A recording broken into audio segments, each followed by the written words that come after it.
Om Namo Narayana. We're continuing our read through the Srimad Bhagavatam today with Chapter 8, Prayers by Queen Kunti and Parikshit Saved. Before I go into this, if anyone finds what I'm about to read interesting and want to go another step, there is actually a book about Queen Kunti. This is by A.C. Bhaktivedanta Swami Prabhupada and talks all about her teachings and about her and, of course, Krishna and lessons that you can get from her. So if you like what I read today, you may want to check this up. It's not a very big book. Also, she is a figure in the Mahabharata. But that's 12 volumes, and you may not want to get into that. He kind of does a summary here and brings all these things together. So I just wanted to share, if you're interested. I actually haven't read today's chapter. I don't know what it's about, but when I saw the title, I was like, oh, I've got a book about that. And you can pick that book up from, Hare Krishna, ISKCON groups, and Amazon and whatever. And I think it's actually online. You can download it. But here we go into the Srimad Bhagavatam. Suta Goswami said, "Thereafter the Pandavas, desiring to deliver water to the dead relatives who had desired it, went to the Ganges with Draupadi. The ladies walked in front.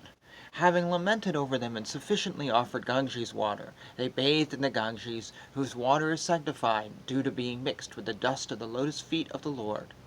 There sat the king of the Kuras, Maharaja Yudhishthira, along with his younger brothers and Dhritarashtra, Gandhari, Kunti, and Draupadi, all overwhelmed with grief. Lord Krishna was also there. Citing the stringent laws of the Almighty and their reactions upon living beings, Sri Krishna and the Munis decided to pacify those who were shocked and affected. The clever Duryodhana and his party cunningly usurped the kingdom of Yudhishthira who had no enemy. By the grace of the Lord, the recovery was executed, and the unscrupulous kings who joined with Duryodhana were killed by him. Others also died, their duration of life having decreased for their rough handling of the hair of Queen Draupadi. Sri Krishna caused 3 well-performed Ashvamedha Yajnas, the horse sacrifice, which can be found in the Vedas, to be conducted by Maharaja Yudhishthira, and thus caused his virtuous fame to be glorified in all directions, like that of Indra, who had performed 100 such sacrifices. Sri Krishna then prepared for his departure. He invited the sons of Pandu, after having been worshipped by the Brahmanas, headed by Srila Vasudeva. The Lord also reciprocated greetings. As soon as he seated himself in the chariot to start for Dvaraka, he saw Uttara hurrying toward him in fear. Uttara said, "O Lord of Lords, Lord of the universe, you are the greatest of mystics. Please protect me, for there is no one else who can save me from the clutches of death in this world of duality. Oh, my Lord, you are all-powerful. A fiery iron arrow is coming towards me fast. My Lord, let it burn me personally if you so desire, but please do let it burn and abort my embryo. Please do me this favor, my Lord." Suta Goswami said, having patiently heard her words, Sri Krishna, who was always very affectionate to his devotees, could at once understand that Ashvatthama, the son of Dronacharya, had thrown the Brahmastra to finish the last life of the Pandava family. Foremost among the great thinkers, Shanaka, seeing the glaring Brahmastra proceeding towards them, the Pandavas took up their 5 respective weapons. The almighty personality of Godhead, Sri Krishna, having observed that a great danger was befalling his unalloyed devotees, who were fully surrendered souls, at once took up his Sudarshana disc to protect them. The Lord of supreme mysticism, Sri Krishna, resides within everyone's heart as the Paramatma. As such, just to protect the progeny of the Kuru destiny, he covered the embryo of Uttara by his personal energy. Shanaka, glory of Brugul's family, although the supreme Brahmastra weaponry wreaked by Ashvatthama was irresistible and without check or counteraction, it was neutralized and foiled when confronted by the strength of Lord Krishna. O Brahmanas, do not think this to be especially wonderful in the activities of the mysterious and infallible personality of Godhead. By his own transcendental energy he creates, maintains, and annihilates all material things, although he himself is unborn. Thus, saved from the radiation of the Brahmastra, Kunti, the chaste devotee of the Lord, and her 5 sons, and Draupadi addressed Lord Krishna as he started for home. Srimata Kunti said, O Krishna, I offer my obeisances unto you because you are the original personality and are unaffected by the qualities of the material world. You are existing both within and without everything, yet you are invisible to all. Being beyond the range of limited sense perception, you are the internally irreproachable factor covered by the curtain of deluding energy. You are invisible to the foolish observer, exactly as an actor dressed as a player is not recognized. You yourself descend to propagate the transcendental science of devotional service upon the hearts of the advanced transcendentalists and mental speculators, who are purified by being able to discriminate between matter and spirit. How then can we women know you perfectly?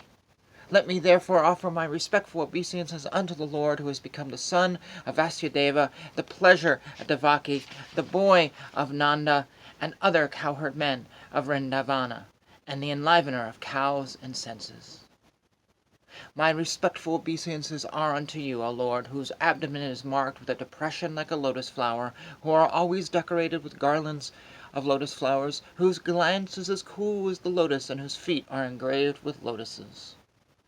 O Hrishikesha, master of the senses and lord of lords, you have released your mother, Devaki, who was long imprisoned and distressed by the envious king Kamsa, and me and my children from a series of constant dangers. My dear Krishna, your lordship has protected us from a poisoned cake, from a great fire, from cannibals, from the vicious assembly, from sufferings during our exile in the forest, and from the battle where great generals fought, and now you have saved us from the weapon of Ashvatthama. I wish that all these calamities would happen again and again, so that we could see you again and again, for seeing you means that we will no longer see repeated births and deaths. My lord, your lordship can easily be approached, but only by those who are materially exhausted. One who is on the path of material progress, trying to improve himself with respectable parentage, great opulence, high education, and bodily beauty, cannot approach you with sincere feeling. My obeisances are unto you. You, who are the property of the materially impoverished, you have nothing to do with the actions and reactions of the material modes of nature. You are self-satisfied, and therefore you are the most gentle, and are master of the monas. My lord, I consider your lordship to be eternal time, the supreme controller without beginning and end, and all-pervasive one. In distributing your mercy, you are equal to everyone. The dissensions between living beings are due to social intercourse. O Lord, no one can understand your transcendental pastimes, which appear to be human and so are misleading. You have no specific object of favor, nor do you have any object of any envy. People only imagine that you are partial. Of course it is bewildering, O soul of the universe, that you work through. Though you are inactive, and that you take birth, though you are the vital force and unborn, you yourself descend amongst animals, men, sages, and aquatics. Verily, this is bewildering. My dear Krishna, Yashoda took up the rope to bind you when you committed an offense, and your perturbed eyes overflooded with tears, which washed the mascara from your eyes, and you were afraid, though fear personified is afraid of you. The sight is bewildering to me.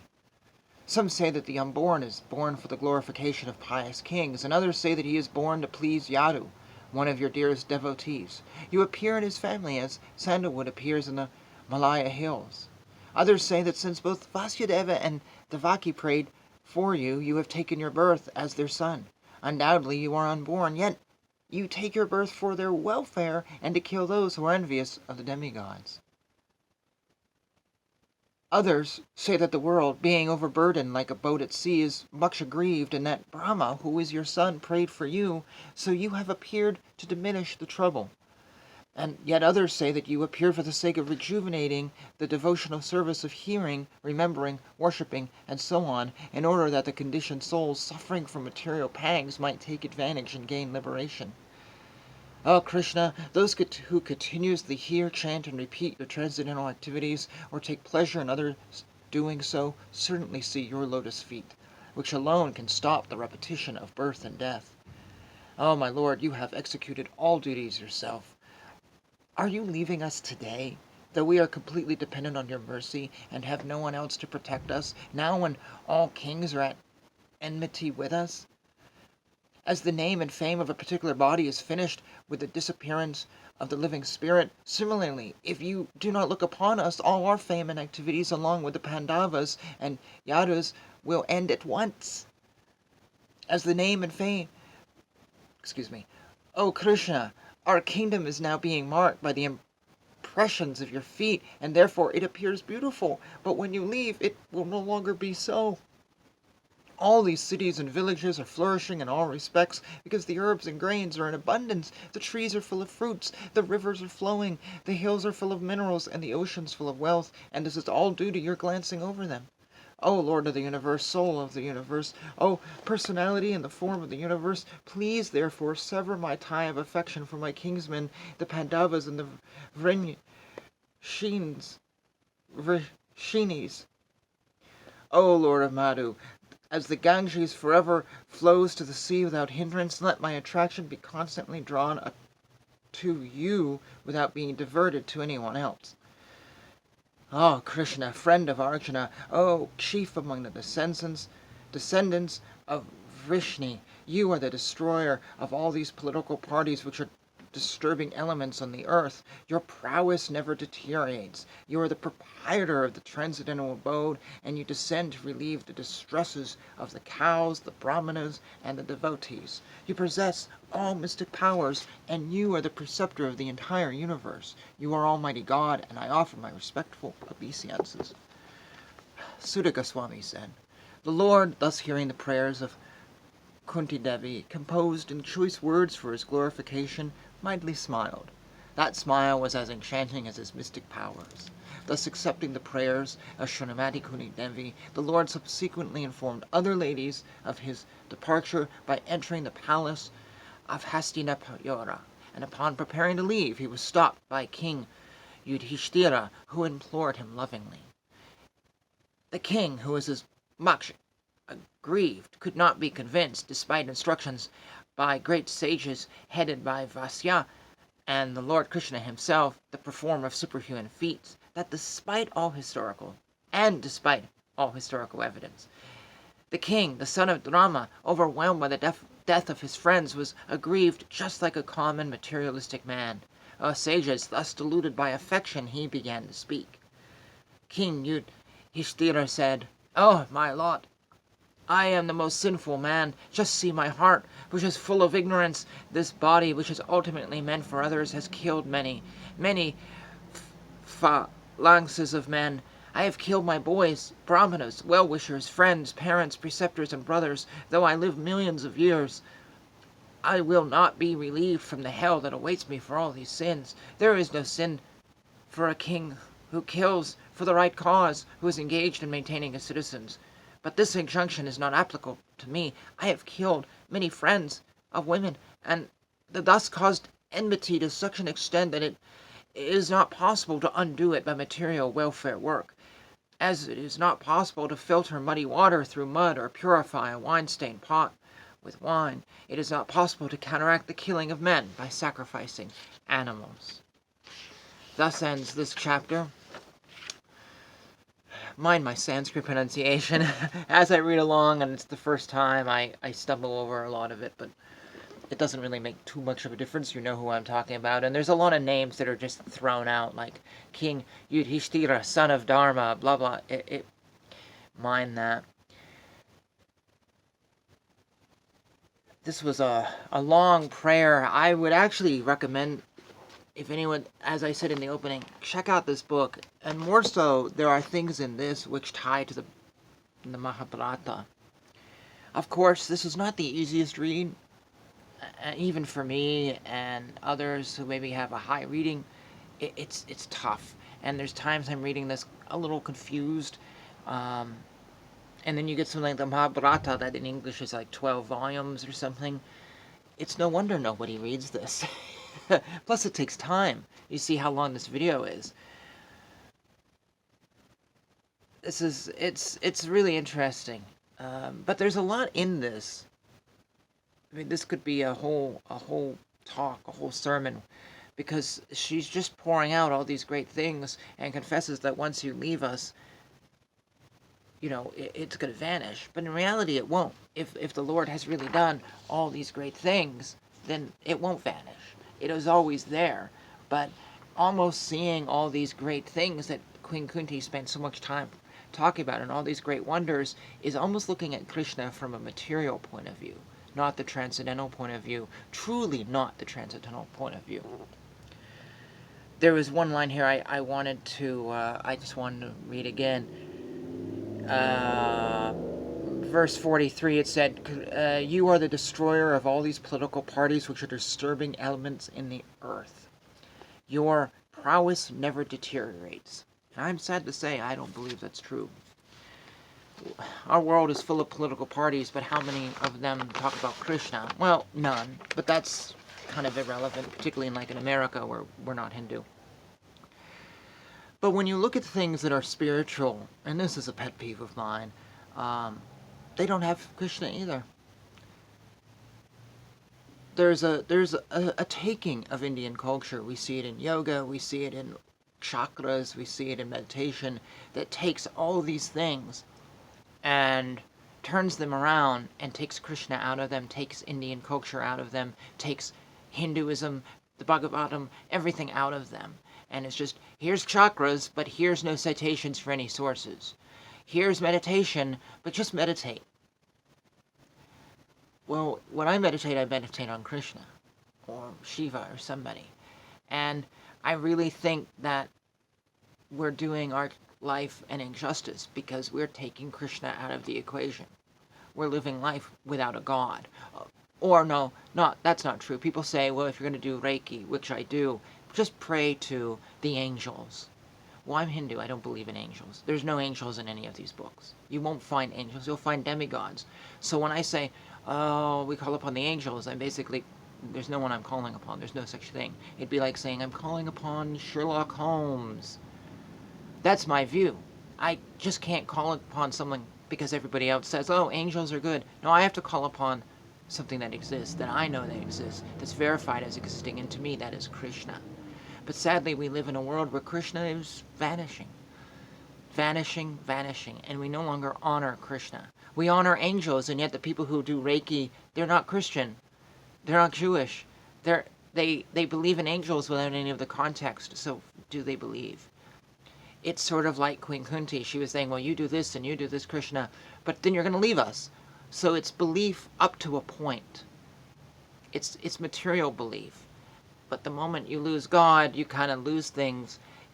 And I think a lot of these folks, they believe something to a point, but after that point, I think they are losing things. I think she thought she would, but I think these folks are. It's a pet peeve of mine. Rajiv Maltova has made his whole career based on this taking of Hinduism, stealing of Hinduism, white supremacy of Hinduism, and a push to decolonize it. There's a lot of us who are now saying we need to bring God back. We need to not forget God. Even if we don't see God here, we need to not forget God. Queen Kunti was going to forget God. Sorry, it's a pet peeve, thus you got a sermon.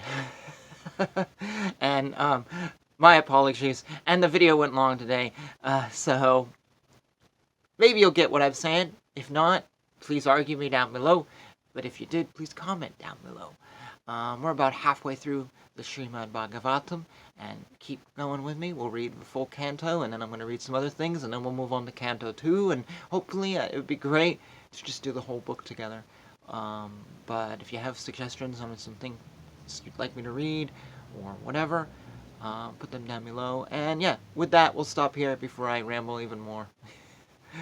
Hare Krishna, Krishna Krishna, Hare Hare, Hare Rama, Rama, Rama, Hare Hare.